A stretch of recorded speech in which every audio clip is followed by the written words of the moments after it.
some of the decisions are referees taking or matches or mudidi na referee edin expertise atudwa ono chechirem say decision no na ne kwan so ana say mpo e wese nke bia say no ogimom odemra ana odidi dwuma omfa akoma enti wei no adesua mre enti yesre se ahwefo ne etiefo nyina no omobeka ye ho a yebetime de dwuma no abom kama ref akwaba na watching to send na ye do wawoda and we 1 week anniversary and a celebration ye kaka ye ho well weekend ne ya sanso we na say Ghana Premier League matches beyond war a year in King Faisal any Accra so for the boy the game ended with King Faisal losing but there were some decisions bia ya pese ya share teachu King Faisal enya a year omu gidi say omunya penalty bi editor has for a handball incident inti me pese obehwe ubia na ya chirementi this is a free kick wa ball no ball ni nie it looks like a ball has player and inside we hurry inti that is the incident then we'll take that decision clearly inti this is the incident and yes so clear by a boy a home modern say obia betimi atiase say ne be ya ebema yedwuma ye so aye kama ntref we so betimi achirem kakra de amaya ma menhwe se metimi aseko baby a eye incident ne wona inti pa na ye mpose ne wa ha inti this is the decision by bono any clearly kunzo hima amato wo no amunsa no edam no ohuri de ba ohuri no sanda no still na bo no ntimi ayibia inti one se bia ka obo no ko pega nsa no ba so say then move but ne sanda no ho but ohuri okay na bo ntimi njipan inti uhuri sa na dey na ya yehwe for decision to go against you na we say no ma minimum de referee be umsa omoto woni ye to woni wi a okay referee ni ba de dia oto woni wi no bo se baka che ti a umsa mo san ya le all right nti woni ni nti wo se baka che say fancy dan man na hosa okay nti ye nhwe edin players ni nyina nse gon mo ebi gu anim ebi gu atire nti ball no ubo form san seriously ball go fa ni okay obo fa no nti sa no seriously ball na na mo fa ni ko ball nti no ti ni ball no question is dan say player dey say ball no na ball nza cause if I just say ball say bia na ye fa o okay but the cardinal point ana here na attack say player no dey say ko ball no ana say ball no be ball nza se wo hwe we ya who say ball no ko ball nza okay you cannot award an improvement for and the fan say bia nko huri e ana ohuri no ye ne nsa sei ana sei no okay so he you can say we're making the body no unnaturally bigger and they are adjustable but when the motion it say na me huri kra and they found good and abu there is the first decision so it was a correct decision not to give King Faisal any penalty. Young caught the same game, House of Folks. So there was another incident, a similar one. Omo ball ni say player no eto ne ho, then ball ne babe ball na batwe ne elbow no. Enti this is the decision. Ref me pa cho hwe wen so mame. Yeah hwe say betimi ama. So we say player is ko na. Risk na player na take. Okay. Ono take risk. Second auto we say the players na ehwe asia ya ball no so mti ye no omonsa no e ko omochi say and no fa say upon the side say kra say na be but the moment we no oye no take risk na the ball no e ball nta o he ya already like so but the dia actually across your stand we say players to across no SOMPA Sports yeah and the players maybe are on block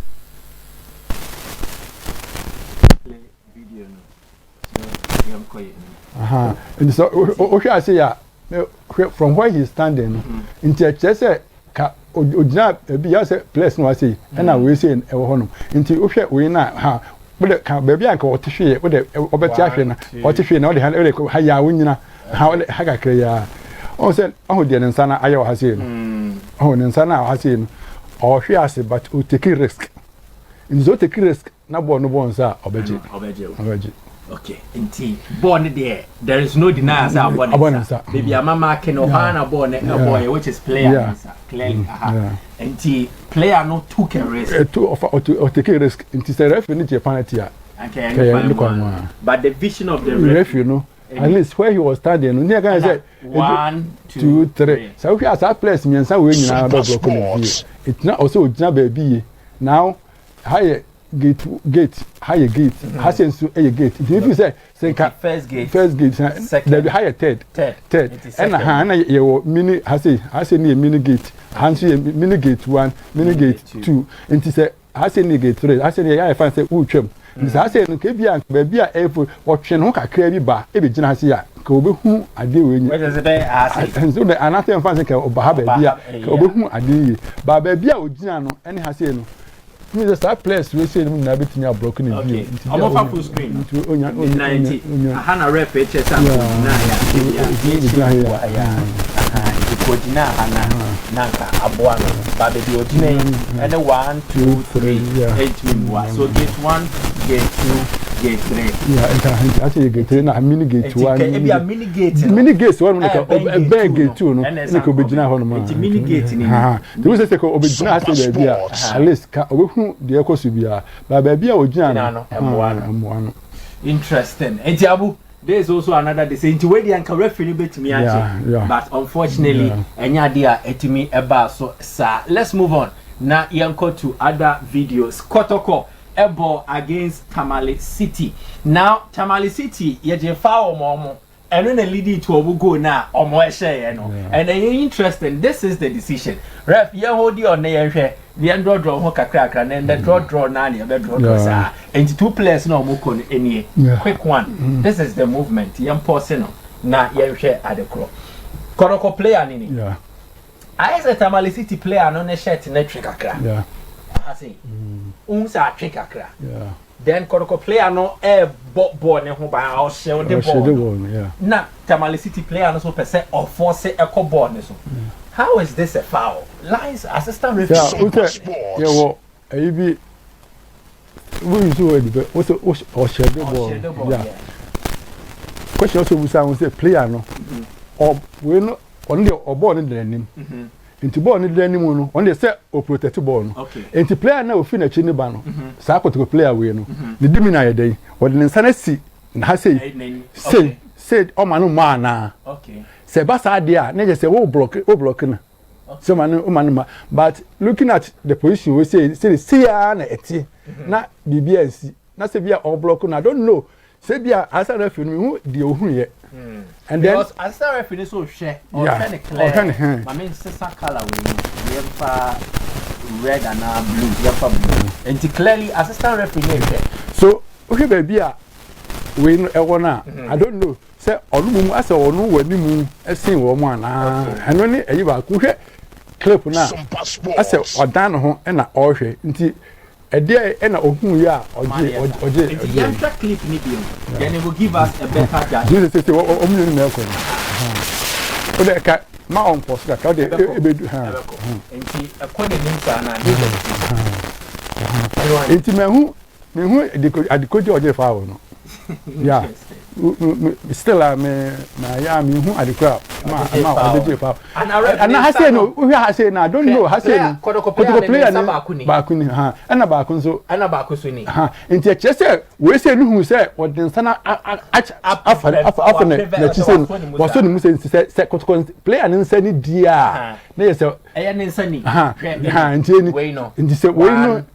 ana we say nti say we ni nsa anyway dia che say wa che no ha aso ono wodi na chi no wodi nsa na chi ni say I say na ya chi there be say wo when you are moving you move with the hand forward nsa ko dey wa chi bra studio na yen hwe ref mimi dibo e chi ole say say mimi no gina say mimi di wani na mimi batting ya so ba there be mimi nsa na e ko chi say ko dey yen na ya struggle so what situation na me no because say wo ko anim say we say emom and there was so mu e wo animu and say me can what you say ati ni nu mom and there was say on dey do achi on there was opre ba wo dia wo nsa no wo anim tie wo nsa no ba kire dia bet me cry ni say dia ba so wo nsa no ba kire be so no mu say uhwe clip we a e dawo si achi say ni nsa na ba block no wa ni nsa no ntani na ba kun si na ohu say ni shirt na atwe nti che say wo say na atwe nti che say BBS wonom Inti me feel say Asare referee no he was so uhwe the so sinya ho na ohun bibia na ma oji my full screen no mo hwe no ehun bibia clear me paper the ink me so akere so this is it 2 and then shirt no so SOMPA Sports enti yembo clip ni bion yembra ye chikakra na yembo edru ha ebe show ni ehun bibia se ni esi ekoe so also start so atade anima from them and at the buy. That is an interesting decision. Foul. No cause for complaint and I say we be. Who said the na we edeba say obi a ohwe ball no say say kura ni say when na ya na say bia review for no enya omode eye no e de judge no nti wo na wo tesoro ahwe ball no enye sa ni wo na ohwe but ono no wonya clip nti what no bo say the ye nti eno na ma referee no edeje no ne nsa no me bi say wo ko anim na nsa na be de wa kire ho no nti asa referee no hu na odeje foul no nti me say me yam ko anim two other decisions na me sure say etie for ne ahwefo no so be frɛ e de omode e de ama referee on the same game. There were some disallowed goals in here. Contentions near there. Right, this is the first disallowed goal. So Tamale City making move across into the box and then the striker connects into the net. But surprisingly, assistant said, good. So clip now. Sir, they are near Pedro drawn it. You bedrew on that ya posino, not ya koyenim. Clearly, wash your good name. You about the next sequence, which is how now, you see, the player be outside now, or you near to his opponent goal line than both the second last opponent, the two last opponent. Now, goalkeeper win the last opponent, 20 and final. But we say the second last opponent, we say the that player we say no based on the drawing that's no we are only man as on the chi oh geometry can be you are say we asakwa we mendro mamnya yi bia kotoko ni player we say the now we now was checking the way to onside okay and tiano no abobo ni wie o so abobo ni yeah nti sa time na obo no the now we say na was stretch no do atum ama we na koye onside oni offside se ka bia nya ne nan we say ena ka ne nan ne ba otina ho no ma ka bo se ka ba draw no we say no ne nan we say no ke be ye but was stretching ne nan we say no nti wo hwe ayi na nti obi a ohwe ball no ono ohwe ne soro but ye no ye hwe e form because ayi ya chese what bi no nan okay ayi offside wofu eye offside uti eye offside just won san kon na nka ho nti so draw nti so hwe we ya o ja do la be play nti ansan na o be ball no sa player we no onye offside and now kotoko player na was stretching a leg nti amana be ye onside SOMPA Sports so involving himself in player onye boni bia nti sa time na ono onya ball no na we ball you no no biti kotoko ni no nti sa time na wo de judge offside ni sa time na aya time na all ball no na star player we no da hen na odem no onside no nya offside because of kotoko ni na we na was stretch ye no ama we abeye onside so yambo ehini bio na yahwe denti de tie ni ode clear yeah nti we say na o say we no say ojigo nti Asare referee no ena amwa ayi ba kwa mpese amanfo nti ase say me makasa ase but still ase presenters no kwa still amu educate amanfo still amu ye one is offside and for referee mem okay so referee ni and for no mem can say Asare referee mu na age offside person you check the position of the assistant referee you osha okay so it's not your shot off line it's only na ko share no yeah nti say ohwe we ya the now we see no and then it is you see sir incident we see here no it is a year referee na my name here dey say it's a learning process you have to be very careful because so we wan hwe ne sa na hwe body na agina ho na we feel na na wa job side e bi na Asare referee no here no nti we say no say go go clean go yeah ref a say about the offside way and ne kwan a fa so operate and so what is a one keeper there on camp. So the second last opponent and also on the stansu. So in this case, but there be say need there. You bet me cast the goalkeeper near last opponent. But there I'm from to say near the be na goalkeeper near last opponent because you bet me say be a short no a ni mu na player be dem ka koda. Then the player no koda line no so no or no be last opponent but ebia obeda ha no na opponent bi da omumienu ntam that's about na or one player between him and then the goal line obobo no no kan e be offside yes the player no da omuntem no just what keeper now then ono abaye the second last opponent nti emfa ho se eye keeper and say nti me say am fon to omutim say enye da bia na goalkeeper na last defender nti say side we say goalkeeper ni pie ba na player koda ha na o say player na beda ha say goalkeeper na ba nimu and na opponent e dem finfin and you say original offside there say goalkeeper ho na bi nti no no nka goalkeeper say o say the last we should be with the second last opponent and it's that time na goalkeeper na ba say na obeda mo no o two players between you and the goal line na e ba akopɛ nti e be offside Ghana a man tournament be the go because you this line now for nti that's the law. But the command defenders abu here 1 2 3 4 5 1 2 3 pe obutumi ko say damage say ref I don't care any there so any coaches for the NT there was a second disallowed goal Kotoko Tamale City and also Osha the way announced any city ya bobo na tumsa the player or you lopi line or far line then another buy so this is the incident and say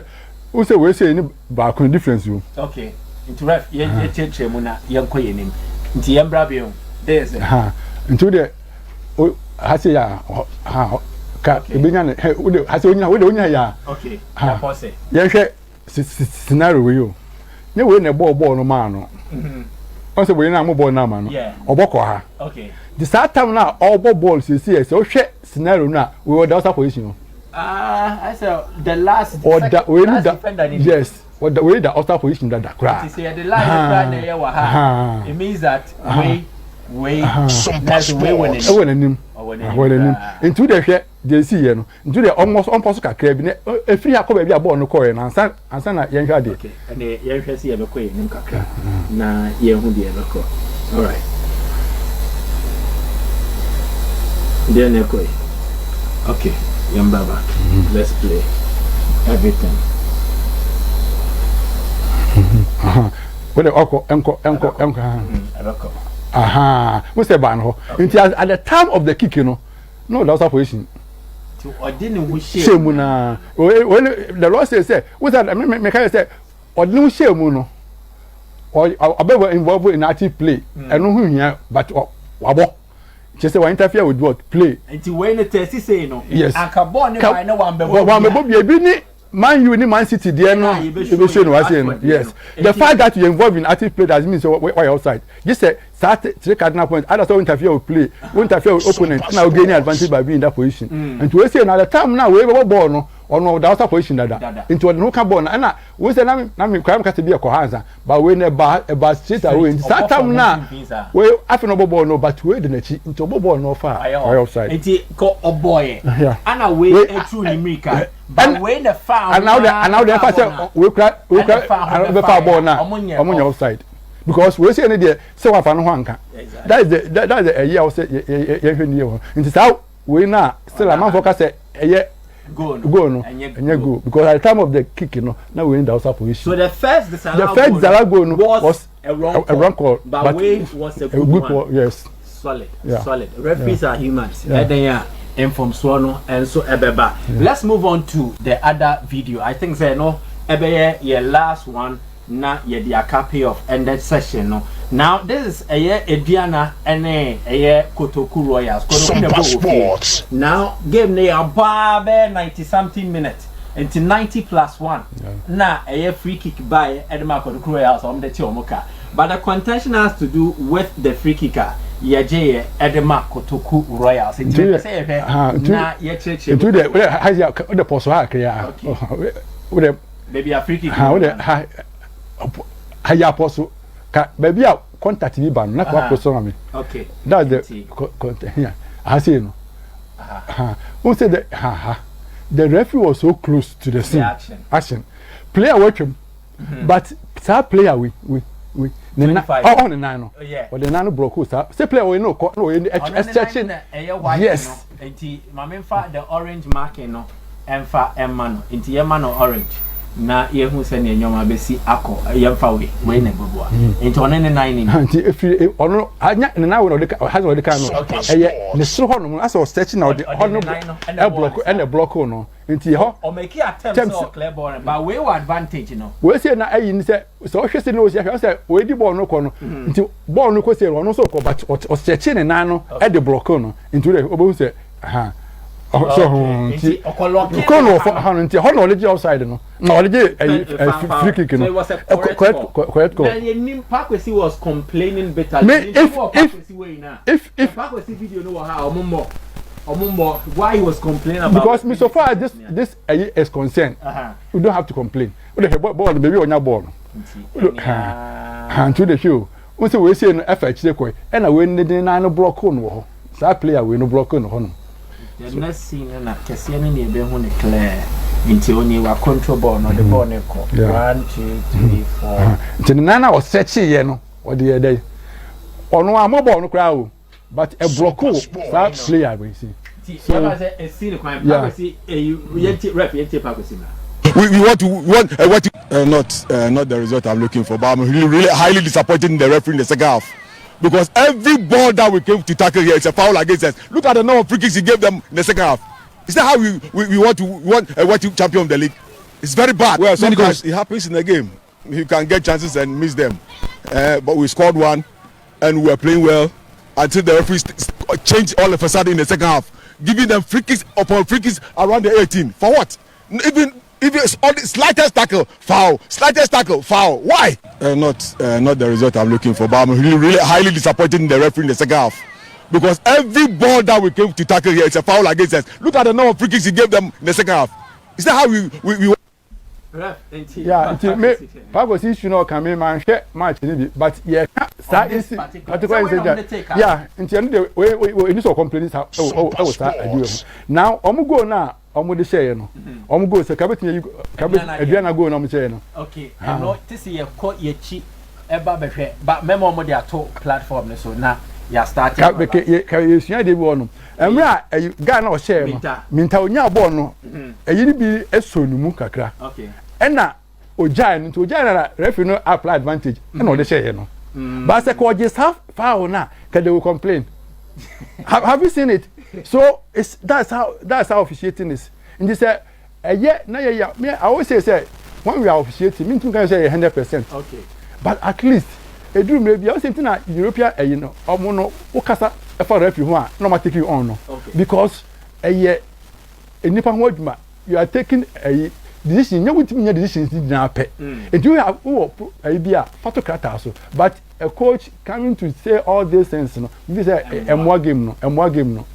Who supporters? Yes, I inside two or more. A year at least. So I saw also best swallow now, because the referees, yeah, not and everyone gave us opportunity. I give me a KB power, but yeah, not a home here. A highlight of yes, I'll be to the permanent. I'm interested. They're not other Cotocodiano. A reform. Pass na na ekwa akase na oye onside obi je the pass na di true pass na ba be di player once na no na ekoro ke enso ye ma referee we ohun ne say bi e no mum you say sa pass na ba ye fa player na o ma pass no ono ni di hia ye yeah ono di sa time na player ni nya ball na o ma pass no share so nya sa highlight video no o mo fanto we no so na yanya ho adwuma wa ha I think say enyamba nti clearly omonye ho adwuma fama me clear then we bounce back I think say any so ni pa na ka pass we pass we so